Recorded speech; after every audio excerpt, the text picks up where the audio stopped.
ليظهره على الدين كله وكفى بالله شهيدا واشهد ان لا اله الا الله واشهد ان محمدا عبده ورسوله اللهم صل وسلم على سيدنا Muhammad وعلى اله واصحابه اجمعين. Alhamdulillah, segala puji dan syukur mari kita panjatkan kepada Allah bahwasanya kita masih diberi nikmat karunia hingga saat ini kita bisa berkumpul kembali melaksanakan kajian akad pada lalu.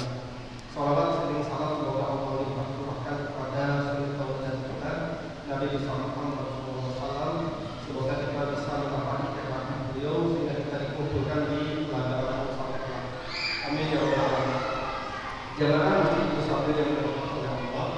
Pada kesempatan kali ini pembicara yang direncanakan berhalangan hadir, Ustaz Irfan Abdul Hafid, karena kurang sehat ya. Jadi kita doakan semoga beliau kembali dengan sehat dan mudah-mudahan bisa mengisi di kesempatan yang akan datang. Telah hadir guru dari imam kita Ustaz Abdul Sofi menggantikan beliau melanjutkan kajian yang baru tentang dunia ya, pakai kambing. Ya, tentang pakai kambing dunia ini tidak ada nilainya. Bagi Allah itu hanya seperti bangkai kambing. Dan sebelum dibuka ada doa.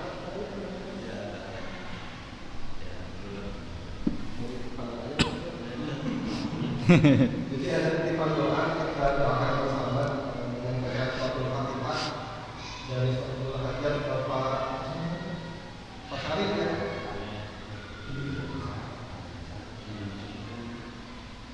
Atau Pak Syarif mau beri sambutan? Enggak Pak.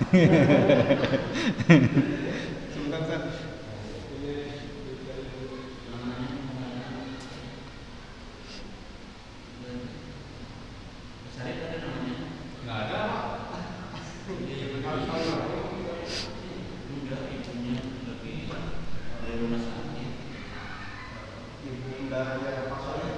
Sedang di rumah sakit mau didoakan.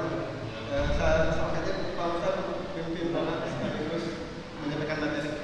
Silakan Ustaz. Doanya belum, nanti dikabarin. Enggak ada namanya. Dulu masih dicari.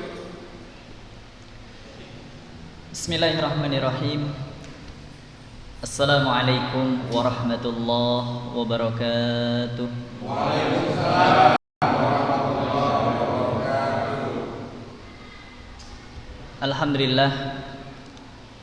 Alhamdulillahilladzi arsala rasulahu bil huda wad dinil haqq liyudhhirahu 'alad dini kullih wa kafaa billahi shahida. Asyhadu an la ilaha illallah wahdahu la syarika lah wa asyhadu anna Muhammadan 'abduhu wa rasuluh. Allahumma salli wa sallim wa barik ala sayyidina Muhammadin wa ala alihi wa ashabihi wa man tabi'ahum bi ihsanin ila yaumiddin, amma ba'd.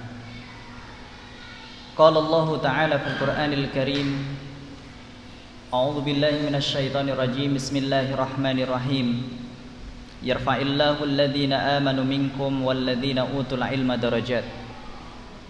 Wa qala an-nabiyyu sallallahu alaihi wasallam fil hadits, man salaka tariqan yaltamisu fihi ilman sahalallahu lahu bihi tariqan ilal jannah.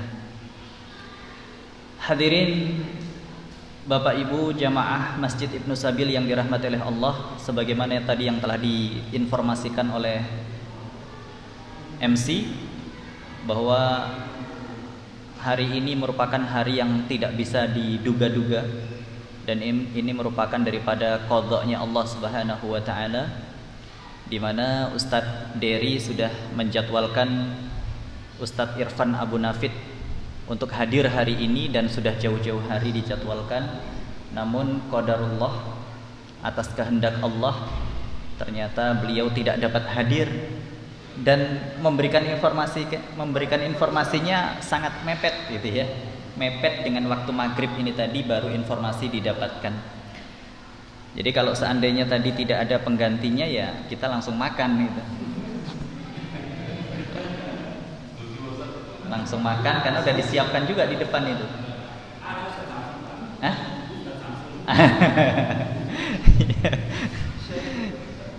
Baik, hadirin Bapak Ibu yang dirahmati oleh Allah, untuk mengawali majelis kita pada malam hari ini, alangkah baiknya sesuai request, sesuai pesanan, Kita doakan ibunda dari Pak Syarif. Ya betul. Pak Syarif. Ibunda dari Pak Syarif lagi sedang sakit Bapak ya? Betul. Iya, jadi ibunda dari Pak Syarif ini sedang sakit. Kita doakan bersama-sama mudah-mudahan Allah Subhanahu wa taala mengangkat penyakitnya. Kita doakan bersama-sama mudah-mudahan ibunda Pak Syarif lekas diberikan kesembuhan dan kesehatan oleh Allah Subhanahu wa taala. Ala hadhihi niyyah wa ala kulli niyatin salihah. Al-Fatihah. A'udzu billahi minasyaitonir rajim. Bismillahirrahmanirrahim. Alhamdulillahirabbil alamin. Arrahmanir rahim. Maliki yaumiddin. Iyyaka na'budu wa iyyaka nasta'in. Ihdinas siratal mustaqim. Siratal ladzina an'amta 'alaihim ghairil maghdubi 'alaihim waladdallin. Amin. Hadirin yang dirahmati oleh Allah, di kesempatan yang sebelumnya kita sudah membahas terkait dua hal kalau tidak salah. Jadi saya akan coba ulang dari awal, review sedikit apa yang sudah kemarin kita bahas. Ini mana? Kok nggak bisa tayang ya? Buat tampil. Iya.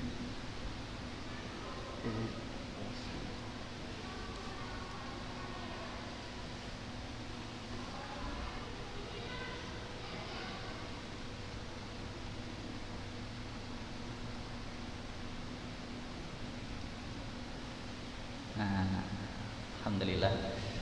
Kita percepat dulu.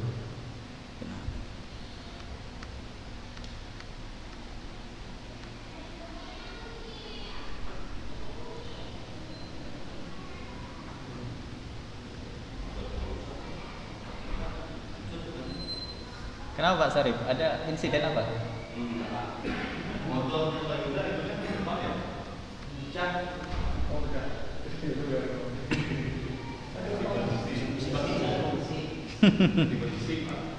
Ya Allah.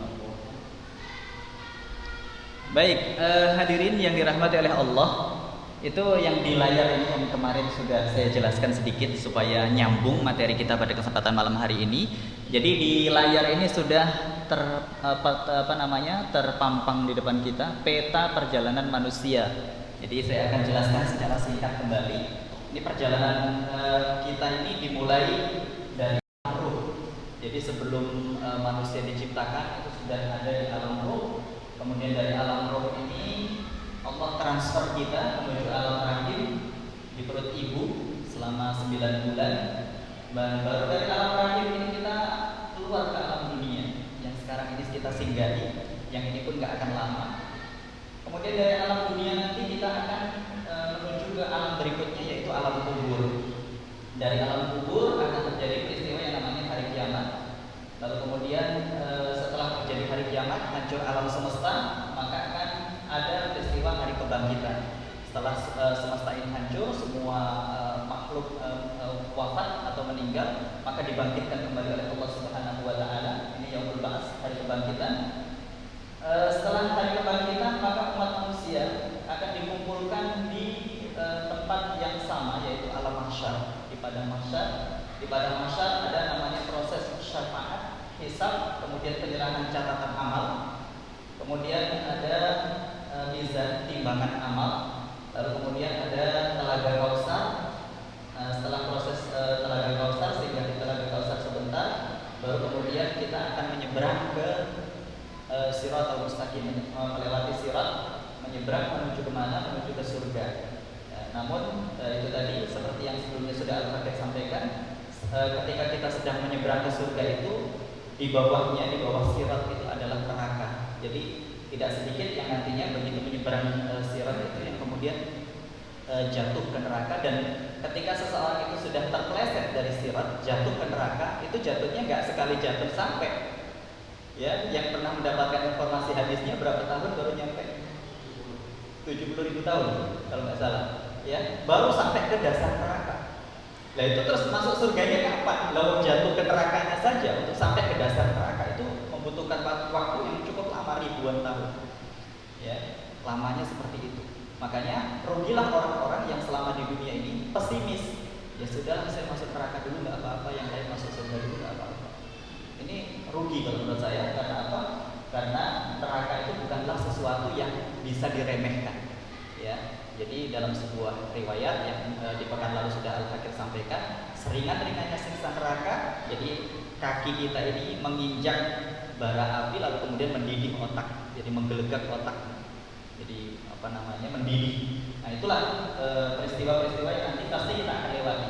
Jadi singkatnya, alam roh, alam rahim, alam dunia, kemudian alam kubur, baru kemudian nanti kita ada alam akhirat. Jadi ada 4 alam yang kita akan lewati. Ada 3 alam yang akan kita singgahi, baru kemudian kita menuju alam akhirat.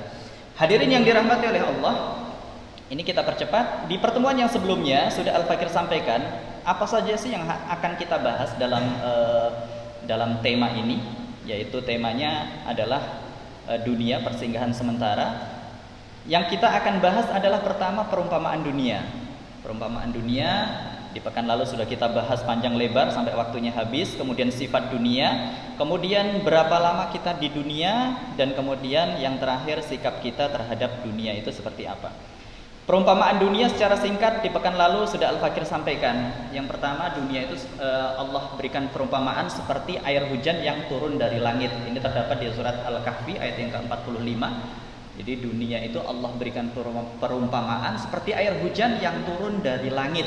Yang kemudian Imam Al-Qurtubi menjelaskan terkait ayat ini yang salah satu diantaranya yang dimaksudkan oleh Allah Subhanahu Wa Taala, kenapa Allah sampai memberikan perumpamaan dunia seperti air hujan yang turun dari langit, karena sifat air hujan, ketika air hujan itu turun dari langit kemudian menyentuh bumi, maka apa yang terjadi? Air itu akan hilang. Cepat atau lambat air itu akan hilang, diserap oleh bumi. Dan itu pun dunia ini nggak kekal. Cepat atau lambat dunia ini akan hilang, gitu. Jadi nggak ada yang abadi di dunia ini atau di alam semesta ini. Nah, lalu kemudian yang berikutnya lagi, dunia Allah Rasul berikan perumpamaan seperti setetes air. Jadi kita datang ke laut, kemudian kita celupkan jari telunjuk kita, lalu kemudian kita angkat, kemudian ada setetes air yang ikut di jari kita. Itulah dunia, hakikat dunia. Kalau seandainya nikmat dunia sepenjuru alam semesta ini dikumpulkan, maka itu kenikmatan dunia nggak lebih daripada setetes air. Artinya apa yang kita miliki saat ini, kendaraan, rumah, dan lain sebagainya, itu sebenarnya nggak lebih daripada setetes air. Karena seandainya dunia ini semuanya dikumpulkan, kenikmatan dunia ini itu hanya seperti setetes air saja. Nggak ada harganya sama sekali. Nah, lalu kemudian yang lebih ekstrim lagi, Rasul Shallallahu Alaihi Wasallam memberikan perumpamaan dunia itu lebih hina daripada apa? Daripada bangkai kambing. Ini yang lebih hina lagi, lebih mengerikan lagi. Di mana orang kalau sudah berhadapan dengan bangkai, maka yang terjadi apa? Yang terjadi akan merasa jijik. Nah, itu pun seharusnya kondisi kita terhadap dunia. Umat Islam itu ketika berhadapan dengan nikmat dunia, itu bukan kok tergila-gila, terpesona hingga kemudian lupa segala-galanya. Seharusnya kita sebagai seorang muslim ketika melihat dunia itu sudah sewajarnya saja, biasa saja. Ini hanya bangkai kambing, bahkan lebih hina daripada itu sebagaimana yang disampaikan oleh Rasulullah SAW. Makanya di pertemuan yang lalu Al-Fakir sudah sampaikan, kalau kita punya kendaraan, kemudian kendaraan itu kita gunakan untuk hal-hal kebaikan, misalkan mengantarkan kita ke tempat ibadah, tempat sholat, kendaraan itu mengantarkan orang sakit, kendaraan itu untuk menolong tetangga yang membutuhkan, dan lain sebagainya. Alhamdulillah, artinya bangkai kambing itu ada nilainya. Kita punya rumah yang kita tinggali sering menerima tamu, rumah yang kita tinggali sering digunakan untuk belajar misalkan, bahkan ada kalanya kadang-kadang dibuat majelis taklim. Alhamdulillah ada keberkahan di dalamnya, ada kebaikan. Tapi kalau kemudian rumah itu hanya sebatas tempat tinggal, bangkai kambing, bahkan itu lebih buruk daripada bangkai kambing. Jadi hati-hati, kita punya aset banyak, kita punya aset di sini, itu nanti akan dimintai pertanggungjawaban oleh Allah Subhanahu Wa Taala. Sejauh mana manfaat daripada aset yang kita miliki? Sejauh mana rumah yang kita tempati itu bermanfaat? Sejauh mana kendaraan yang kita kendarai, yang kita miliki itu bermanfaat? Sejauh mana jabatan yang kita duduki itu bermanfaat? Atau jangan-jangan sebaliknya, Nggak ada manfaat sama sekali, malah justru mendatangkan maldharat. Kita punya kendaraan hanya dipakai menuju ke tempat-tempat maksiat. Kita punya rumah, nggak pernah di dalamnya dibacakan Al-Quran, nggak pernah dipakai sholat sunnah. Ya, kita punya Kita punya jabatan, bukannya untuk digunakan menolong agama Allah, justru memusuhi agama Allah, memusuhi alim ulama, memusuhi kiai, memusuhi para pendakwah. Ya, hati-hati. Semua ada hisabnya, semua ada pertanggungjawabannya. Makanya sempat ada sebuah video yang sangat viral saat itu. Kalau nggak salah videonya Ustadz Adi Hidayat yang sangat singkat dipotong terkait baju yang disimpan di lemari. Itu hati-hati. Seberapa banyak baju yang tersimpan di lemari yang kemudian itu ada manfaatnya, kita gunakan untuk sholat, kita gunakan untuk ibadah. Atau jangan-jangan itu baju yang bagus-bagus untuk jalan-jalan, yang jelek untuk ke masjid. Hati-hati, ada pertanggungjawabannya, ada hisabnya di situ. Makanya ketika ada baju yang sekiranya nggak pernah dipakai ibadah, harus segera dipakai ibadah. Oh, ini baju kayaknya nggak pernah saya pakai sholat. Ini celana kayaknya nggak pernah saya pakai sholat, harus dipakai untuk ibadah. Kalau seandainya ada baju yang nganggur lama, sekiranya nganggur lama nggak terpakai sama sekali, lebih baik disedekahkan. Itu akan menjadi manfaat. Jadi nggak sekedar menjadi bangkai kambing, bahkan lebih buruk daripada itu. Gitu. Hadirin yang dirahmati oleh Allah, ini terkait perumpamaan dunia. Jadi dunia itu sangat-sangat hina di sisi Allah Subhanahu wa taala.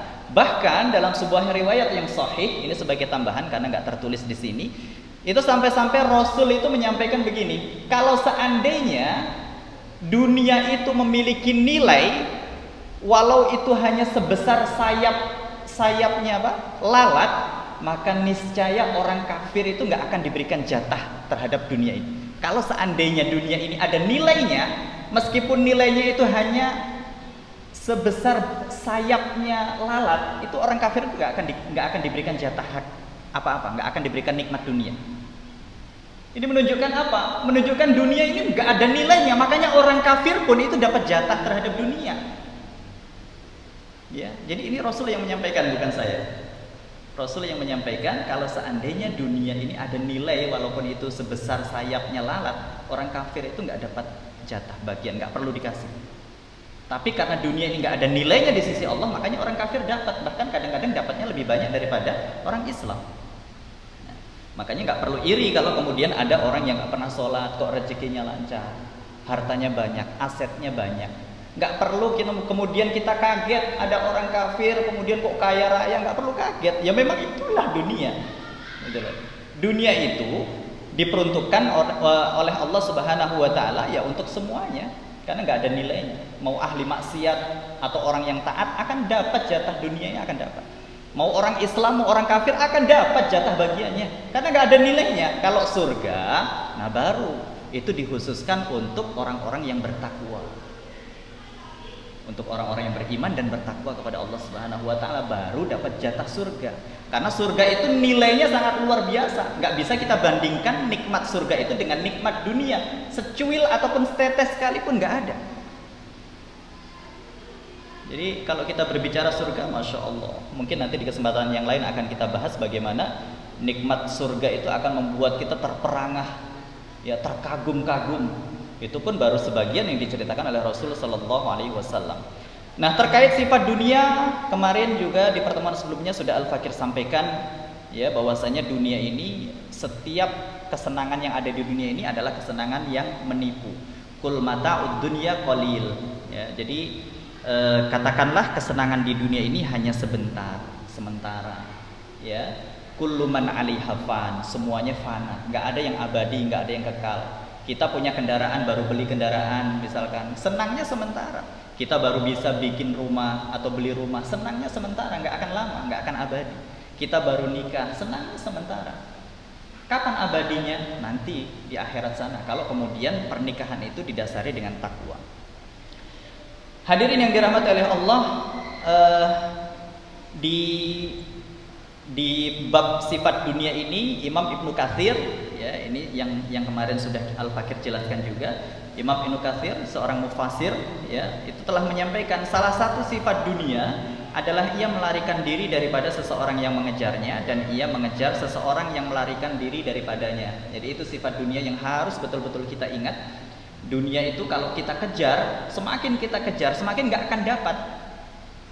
Tapi kalau kita lari dari dunia, lari itu bukan berarti kita gak ada ikhtiar untuk mendapatkan dunia. Artinya ketika kita mencari dunia, mengejar dunia, kita gak lupa dengan akhirat, maka dunia itu akan datang mengemis-ngemis, tunduk untuk minta dimiliki oleh kita. Itu karakter dunia. Jadi, tapi kalau kita kejar seperti bayangan, semakin kita kejar semakin kita tidak dapat, semakin kita kejar semakin gak ada puas-puasnya. Bahkan Rasul sendiri sudah menyampaikan, seandainya di dunia ini ada 2 gunung emas, lalu kemudian 1 gunung emas itu menjadi milik kita, maka sebuah keniscayaan kita akan berusaha bagaimana caranya gunung emas yang kedua itu menjadi milik kita juga. Kalau seandainya 2 gunung emas itu sudah kita miliki, menjadi milik kita di dunia ini, dan kemudian ada gunung emas yang ketiga, maka niscaya kita pun akan berharap gunung emas yang ketiga itu akan menjadi milik kita, menjadi milik kita juga. Kapan keinginan itu akan berakhir? Kalau tanah sudah masuk ke dalam mulut kita. Artinya kematian sudah menghampiri kita, menimpa kita, baru kemudian keinginan terhadap dunia itu akan selesai. Makanya hati-hati ketika kita banyak keinginan terhadap dunia. Hadirin yang dirahmati oleh Allah, sekarang kita masuk kepada bab yang baru, yaitu berapa lama kita di dunia ini. Ya, berapa lama sih? Kan kita kadang-kala merasa kayaknya dunia ini lama gitu. Ya, kayaknya seolah-olah kalau kita sudah merancang sesuatu, ya, merancang istilahnya harapan-harapan, membuat planning, perencanaan, seolah-olah kita ini bakalan hidup lama gitu. Ya, perencanaan kita buat setahun yang akan datang, 2 tahun yang akan datang, 5 tahun yang akan datang. Ini saya beli aset ini untuk anak-anak saya, ini aset ini saya beli nanti untuk cucu-cucu saya. Terus pokoknya masa depan itu betul-betul difikirkan. Tapi bukan masa depan akhirat, masa depan dunia. Betul-betul difikirkan seolah-olah ya kita ini bakalan hidup kekal, hidup lama. Nah, berapa sebenarnya usia dunia atau berapa lama kita hidup di dunia? Ini ada beberapa sumber yang kemudian bisa kita gali, kita kita ambil pelajaran. Di mana di antaranya terdapat di dalam surat Al-Mu'minun ayat yang ke-112 sampai 114. Ini pernah Al-Fakir sampaikan di forum ini kalau tidak salah. Jadi nanti itu akan terjadi dialog di akhirat itu. Jadi akan ada pertanyaan yang bisa jadi itu pertanyaan akan diajukan kepada kita. Bagaimana bentuk pertanyaannya? Ya, dalam surat Al-Mu'minun disampaikan, kam labithtum fil ardi adadas sinin. Berapa lama kalian tinggal di dunia? Nah, itu bisa jadi nanti kita yang ditanya. Nah, lalu kemudian apa jawaban mereka nanti? Mereka akan menjawab, qalu labithna yauman aw ba'dha yaum. Mereka akan menjawab, kami telah berdiam di sana atau di dunia sehari atau setengah hari. Ya, yauman aw ba'dha yaum. Kira-kira singkat apa enggak ini, Pak? Jadi jawaban mereka nanti mereka ya di antaranya bisa jadi kita yang akan menjawab demikian, akan memberikan jawaban, tidaklah kami tinggal di dunia ya Allah melainkan sebentar saja, hanya sehari atau bahkan setengah hari. Padahal di antara yang menjawab itu nantinya ada yang umurnya 50 tahun, ada yang 60 tahun, ada yang 70 tahun, bahkan ada yang sampai 100 tahun. Tapi kita lihat jawaban mereka apa? Mereka menjawab, qalu labithna yauman aw ba'dha yaum. Tidaklah kami tinggal di dunia sebentar saja, ya, sehari atau setengah hari. Singkat. Sehari berapa lama sih? Sekarang aja kita rasakan sehari udah kayak berapa jam saja hitungannya, apalagi setengah hari. Dan itu akan kita rasakan nanti begitu kita sudah berada di alam akhirat. Kalau di dunia mungkin bisa jadi kita merasa lama. Usia kita ada yang 40, 50, 60 tahun berasanya lama. Tapi nanti begitu kita sudah dibangkitkan dan dikumpulkan oleh Allah Subhanahu wa taala di akhirat, disitulah kita baru terkaget-kaget, ya Allah, ternyata dunia cuma sebentar. Tahu gitu saya dulu sholat saya jaga, puasa Senin Kamis saya jalankan, sedekah saya banyakin. Tapi ya penyesalan kalau di sana udah nggak ada artinya apa-apa, hadirin. Ya, sangat disayangkan. Makanya sebelum kita menyesal di sana, alangkah baiknya kita kupas kembali nih terkait dunia yang saat ini kita tinggali atau kita tempati ini. Nah, ini masih belum seberapa, 1 hari atau setengah hari. Di ayat yang lain di dalam surat apa ini? Surat An-Nazi'at ayat yang ke-46, Allah Subhanahu wa taala kembali menegaskan, ka'annahum yawma yarawnaha lam yalbathu illa 'ashiyatan aw duhaha. Pada hari ketika mereka melihat hari kiamat. Jadi Allah memberikan gambaran saat nanti kita sudah menyaksikan huru-hara akhir zaman atau huru-hara kiamat dan kehancuran alam semesta ini. Maka ya Allah sampaikan pada hari ketika mereka melihat hari kiamat itu, karena suasananya yang sangat hebat, mereka merasa seakan-akan hanya sebentar saja tinggal di dunia, yaitu pada waktu sore atau pada waktu pagi hari. Ya Allah, ini lebih singkat daripada yang pertama tadi di surat Al-Mu'minun. Kalau surat Al-Mu'minun Allah memberikan gambaran dunia masih mending 1 hari atau setengah hari.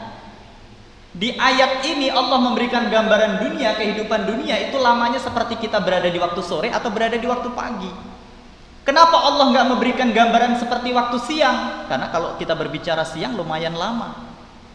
Tapi kalau kita berbicara waktu sore, misalkan saat ini waktunya asar, apa yang terjadi? Hadirin Bapak Ibu, yang kita rasakan apa? Yang kita rasakan kok tiba-tiba sudah maghrib ya. Perasaan tadi baru saja kita sholat asar, kok tahu-tahu udah gelap.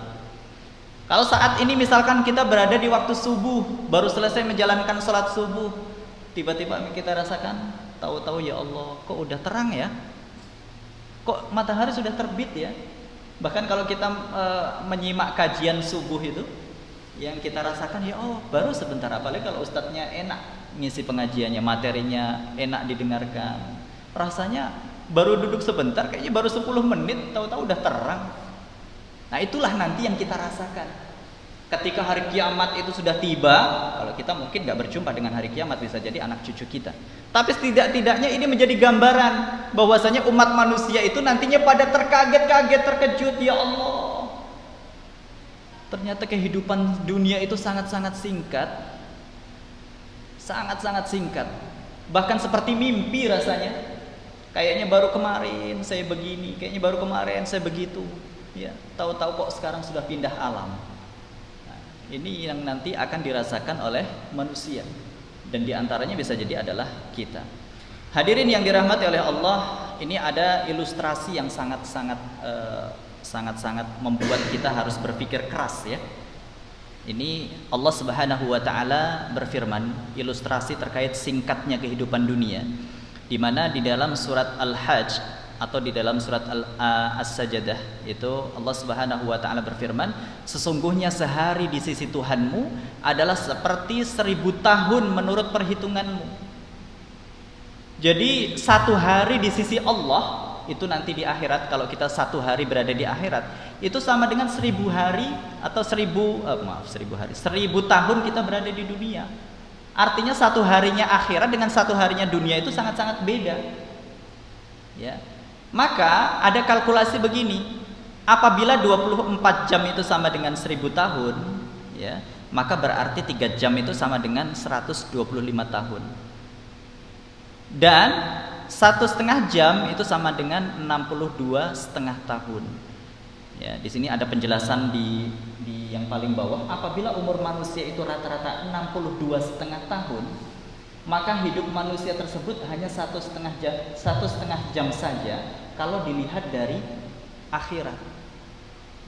Jadi kita bisa menghitung, seandainya umur kita ini 62,5 tahun, ini kalau dikalkulasi dengan perbandingan harinya akhirat, itu hakikatnya kita hidup hanya 1,5 jam saja, Bapak Ibu. Sangat-sangat singkat kehidupan dunia ini. Ya, makanya rugi kalau kemudian dunia ini gak kita jadikan kendaraan untuk menuju surga. Rugi kalau kemudian himmah kita dalam hidup ini, orientasi hidup kita ya di dunia ini itu hanya dunia. Misalkan kita nolong orang, ada untungnya enggak ya, ada fulusnya enggak ya, itu rugi. Kita bekerja orientasinya hanya fulus, supaya dapat fulus, enggak lupa kalau kerja itu adalah ibadah, rugi. Capek kita berangkat pagi pulang petang, hanya dapat fulus saja nggak dapat pahala, rugi. Karena orientasinya dunia. Semangat kerjanya, etos kerjanya muncul kalau fulusnya itu besar. Makin besar gaji, makin semangat kerja, rugi. Makanya supaya nggak rugi apa? Jadikan orientasi kita dalam kehidupan dunia ini, apapun aktivitas kita, orientasinya adalah akhirat, untuk mendapatkan keuntungan akhirat. Misalkan, saya sudah mulai berpikir, terus terang, ini saya sampaikan kepada Bapak Ibu sekalian, saya sudah mulai berpikir itu semenjak di Madrasah Aliyah kalau tidak salah. Ini reuni, misalkan ada reuni angkatan gitu ya, reuni alumni sekolah. Itu biasanya saya selalu menimbang-nimbang, ini hanya sekedar happy-happy saja, senang-senang ketemu teman, atau ada keuntungan akhirat yang saya dapatkan. Misalkan dalam reuni itu ada pengajiannya, ada kultumnya, gitu. Itu lebih saya suka daripada yang sekedar ngumpul makan-makan. Apa untungnya? Nggak ada untungan akhirat. Misalkan kita mau jalan-jalan ke tempat wisata, ada keuntungan akhiratnya enggak? Kalau sekedar hanya untuk refreshing, jalan-jalan, rugi. Ini bangkai dunia yang kita tonton, bahkan lebih hina daripada bangkai kambing yang seperti yang Rasul sampaikan. Meskipun kita jalan-jalan ke tempat wisata yang paling indah sekalipun di alam semesta ini, di dunia ini. Tapi kalau itu niatnya hanya untuk senang-senang, ya, orientasinya nggak ada orientasi akhirat sama sekali, rugi. Tapi kalau kita ada orientasi akhirat, saya jalan-jalan ke tempat wisata ini untuk mentadaburi ciptaan Allah, supaya saya lebih cinta dengan Allah, dengan melalui perantara ciptaan-ciptaannya itu yang menakjubkan itu. Mudah-mudahan semakin cinta, semakin tumbuh kecintaan saya dan anak-anak saya serta istri saya dan keluarga saya kepada Allah Subhanahu wa taala. Insyaallah ini orientasi yang bagus. Orientasi yang perfect, yang sempurna. Kita menolong orang, orientasinya hanya kalau sekedar dunia saja, rugi. Tapi kalau ada orientasi akhirat di dalamnya, kita berbagi makanan, ada orientasi akhirat di dalamnya, itu Masya Allah, luar biasa. Nah, hadirin yang dirahmati oleh Allah, ya, orientasi dalam kehidupan ini itu sangat menentukan nasib kita di akhirat nanti. Ya. Bahkan bukan hanya di akhirat, di dunia ini pun sangat menentukan. Dalam kehidupan ini kalau orientasi kita hanya dunia saja, hati-hati. Ada 3 ancaman yang Rasul sampaikan dalam hadis. Insya Allah nanti kita kupas di kesempatan yang lain. Di antaranya salah satunya yang Rasul sampaikan, ancaman yang bakalan pasti akan menimpa kepada siapa saja yang orientasinya dalam kehidupan ini hanya dunia, maka Allah akan jadikan kefakiran itu di pelupuk matanya. Itu salah satu hukuman yang pasti akan didapatkan. Jadi orang itu nggak akan pernah merasa cukup. Kalau orientasinya dunia, nggak akan pernah cukup. Haus terus dengan dunia, kurang, nggak akan pernah merasa cukup.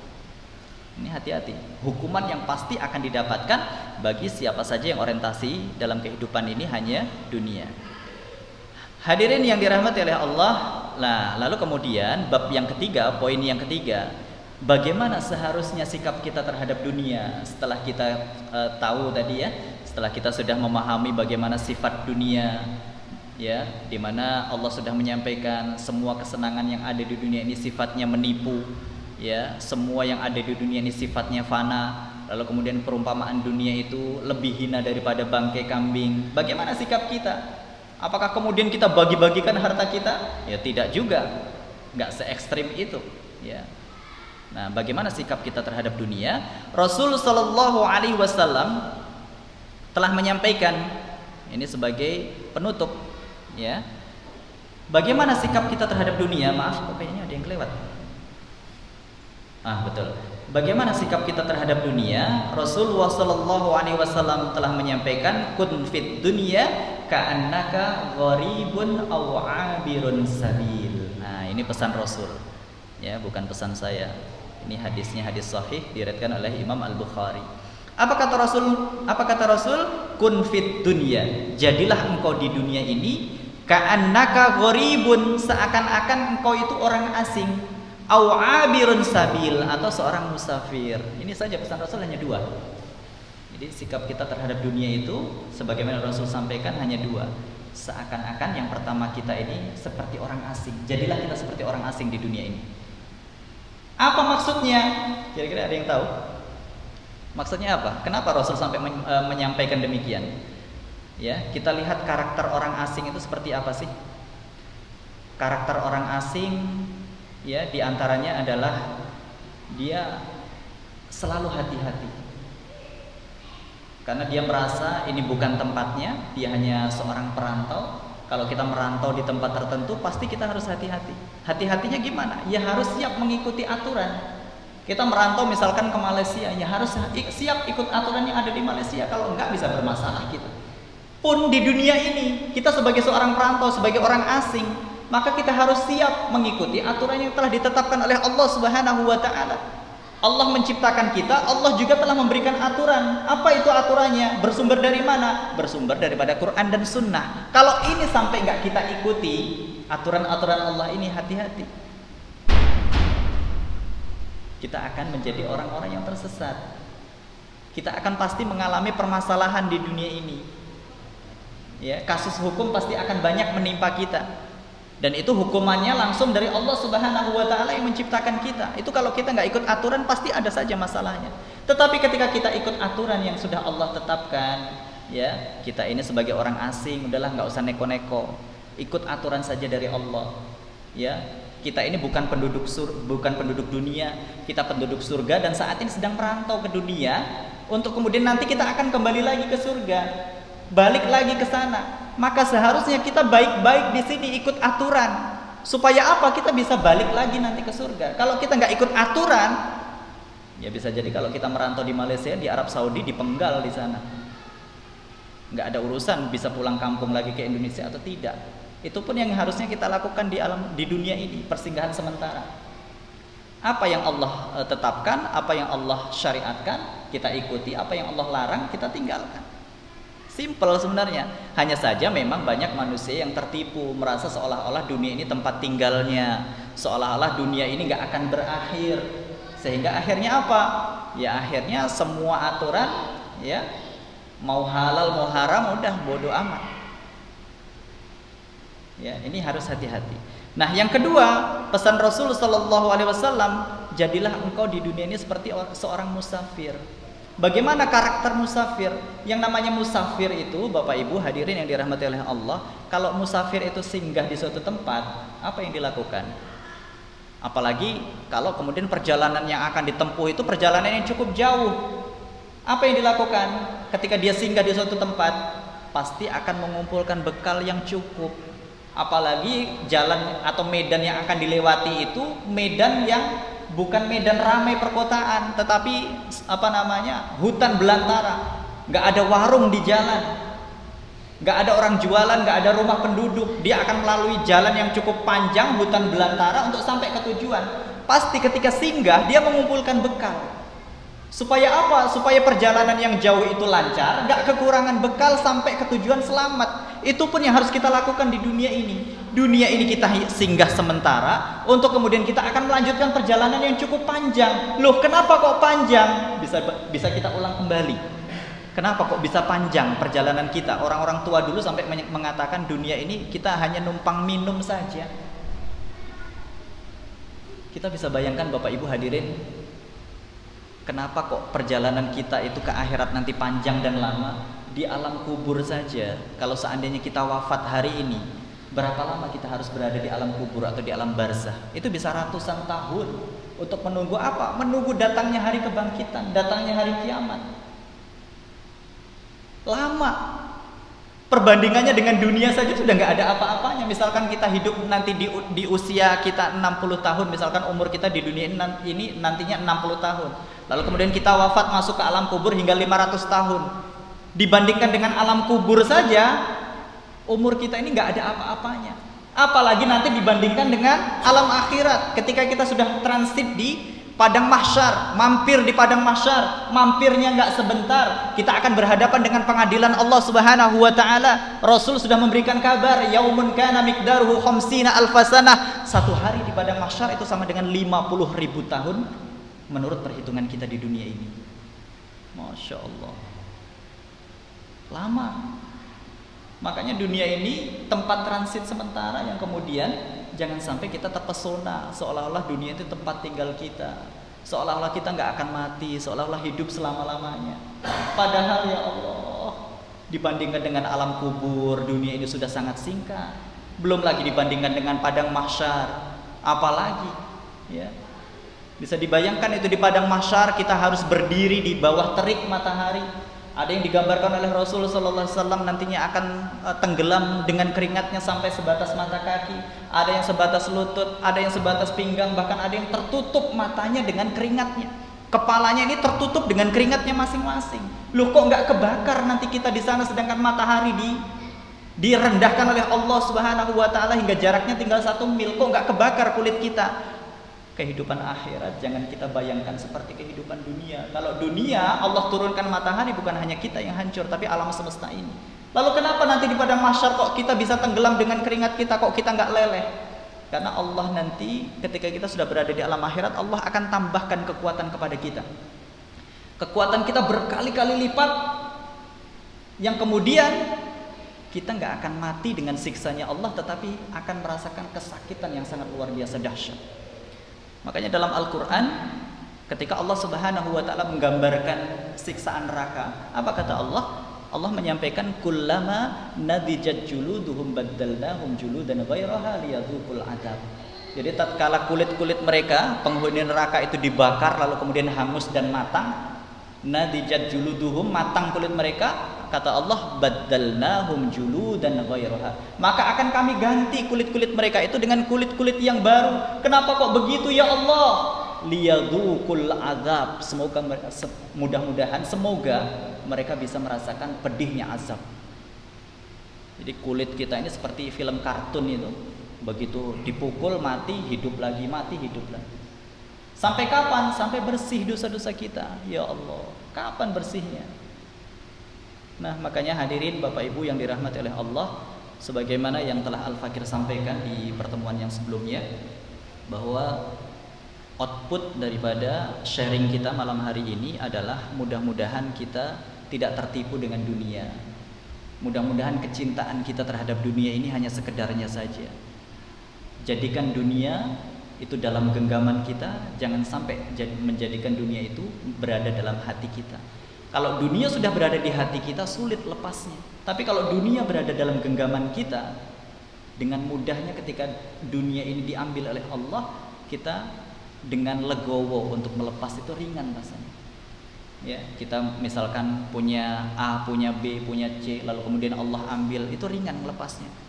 Tapi kalau dunia ini sudah kita letakkan di hati kita, cinta kita terhadap dunia ini nggak ada takarannya, hati-hati.